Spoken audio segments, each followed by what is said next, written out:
Sarah and I are interviewing my granny Mary Delaney, who went to school in Ardmere in 1936. What games did you play? Can you give a list? Well, we didn't have a lot of games, but I suppose the principal one was Tig, where we said a rhyme, P-I-G, pig. You have the Tig. C-O-W, cow. You have it now. Those taking part were in a circle, and when you ended with the person now, that person followed the other taking part in the game, which was usually about, it could be 5, it could be 6 or 7 girls. Were any special children's games played locally? Not really. I suppose we grew up during the war years of the 1939-1945 war, when toys were very scarce, money was very scarce, work was very hard, because the fathers in the houses, they hadn't any mechanical ways of doing the work, because there was no diesel oil available owing to the war, only the horses to do the work. And you had to have, the pony was the animal who took the milk to the creamery, or took our father out the field to see the cattle, and often ourselves in the car with him. But what name is your home district known as? What townsland in which parish? It was Boherlahan, Ardmere, in the parish of Boherlahan. What were the most common family names then? I suppose Mars and Rhines. We were Delaneys, and we were the only Delaneys in the area at the time. What types of houses were there? Were they thatched or slated? There were quite a number of thatched houses, and there was a certain amount of slated houses. In more recent years, some of the thatched houses were slated. Ours was always a 2-storey slated house. Did people emigrate when you were a child? Well, not when I recall when I was very young, but as I grew up, there have been girls and boys that I grew up with emigrated to England to work. Were any local fairs held around? Cashel, the fairs were held in Cashel, and the big fair day was known as the Old Fair Day, held in the month of March. I think it was the 25th of March. And other than that, there was a fair held probably once a month. That was before the mart was built in Cashel. Fairs were held on the street in Cashel.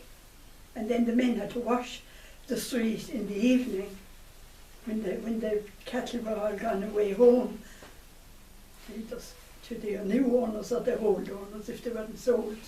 Do you know of any discontinued fairs from before your time? Where?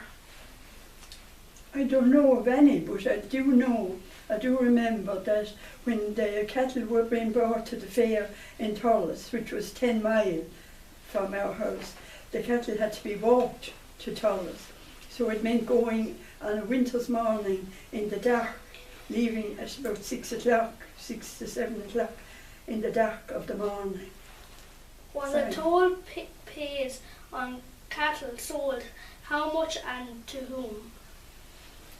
Well, there were always people known as jobbers, and they would usually come out and meet the owner of the cattle on the approach road to the town, and they would try to encourage the farmer to sell the cattle to somebody they would advise the farmer would be a good buyer, but then they would have to get a few shillings for their part in the sale. Was luck money given when an animal was sold? What was it called? How was it calculated? Well, I don't know how it was calculated, but it was called a look penny. But it would be more than a penny, but it mightn't be more than a couple of shillings, 5 shillings, maybe more, maybe a little more or a little less. But it was called a look penny. Did older people tell you about food before your time? Well, not really, because I suppose a lot of my growing up years were during the war years, and food was scarce then. People always had eggs because they had hens reared on the farm, so they had eggs, and the eggs were always eaten for the breakfast. And usually the supper was tea and bread and butter. Did people work in the morning before having food? Or people worked often at least an hour and a half or even 2 hours. They milked the cows, fed calves, fed pigs. That was all done, as the song said, all done before I dined. That was the farmer. The pigs were fed first.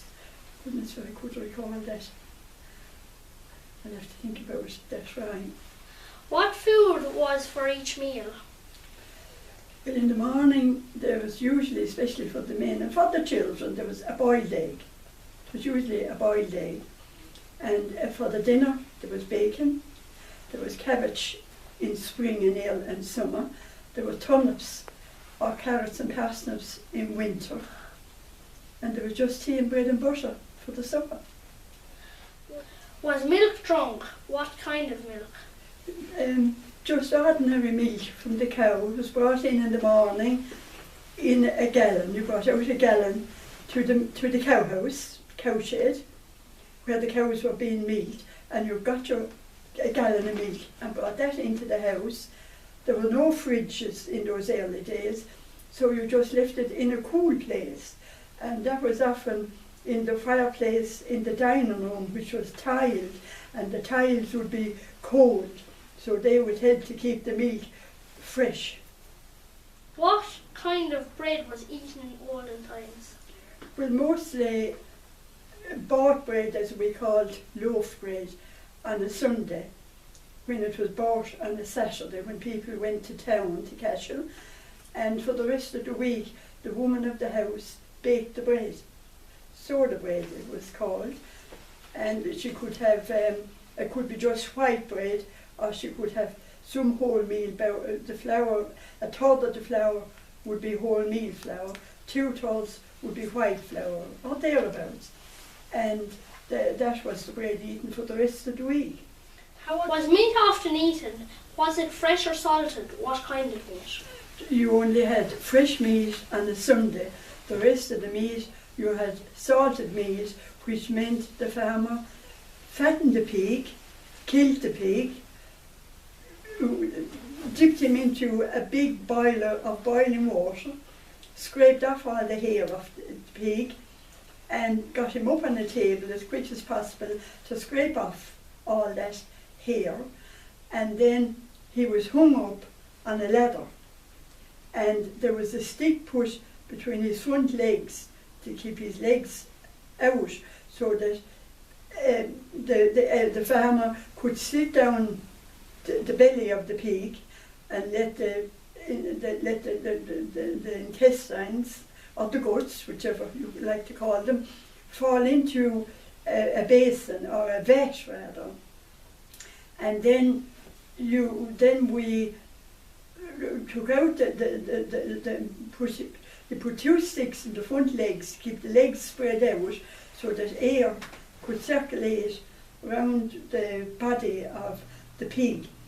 And then we went to the river, the Ardla River up the road, and which was a very cold job in winter, because you had to kneel down on the wet grass, and the guts, as we call them, were cut into lengths of about 14 or 15 inches.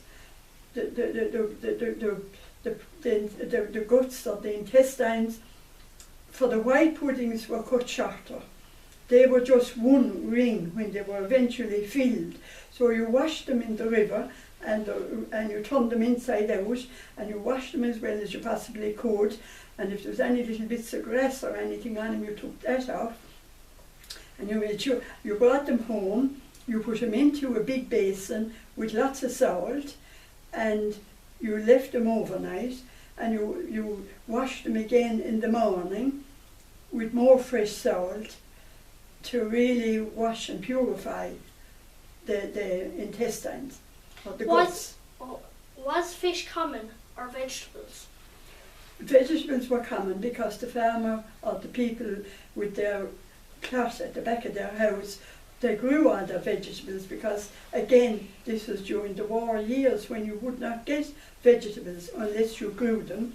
So people grew mostly cabbage, different varieties of cabbage, the summer cabbage or the Savoy for the winter cabbage, and you grew kale for winter again, and kale was also fed to the animals. And any scraps from the cabbage or the kale was fed to the animals. They should be yearlings or calves or the pigs, whichever. Were certain foods eaten on special occasions? Except at Christmas time. And of course at Easter, extra eggs were eaten. Some, especially the children, would try to eat 3 or 4 until they nearly often get sick from eating too many eggs. But mostly boiled eggs at that time. Did certain customs attach to certain feast days? Customs, not really. There was nothing much in the line of a variety of living during the war years because everything was rationed, food was rationed, tea and sugar was very scarce because it was only at one time a ½ ounce of tea per person per week. And you could, if you had the money, you could buy tea in Cashel at a shop that was sold what was known as black market tea, which was very expensive. Do you remember any old proverbs? Well, there was one, Ní Léontin Tán Mother Hinton Féin, no farsight like your own. Are there any local ruins, such as a castle in the district? No, there is the castle of Ardmail. And again, going back to the moat in Ardmail, when you climb up to the top of the moat in Ardmail, you can look for miles around the district, especially up towards Longfield House, which was a famous house, Longfield House. Is there a ruined church or monastery in the neighbourhood?